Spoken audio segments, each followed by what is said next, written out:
within that sort of context, I wish to quickly focus on three issues, which for me are critical at the heart of this whole question of trends at the regional level around access to information by the public.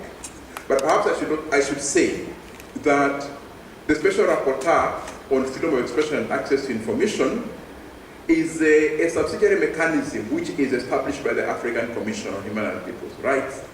And our role is to support the implementation of Article 9 of the African Charter on Human and People's Rights. Article 9 is the provision in the Charter which affirms, confirms, promulgates the right to freedom of expression and access to information in Africa. So that's the normative basis upon which then in Africa we discuss, we deal with the question of freedom of expression and access to information.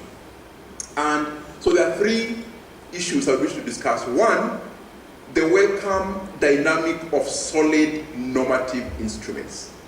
Second, the vexed dynamic of implementational gaps.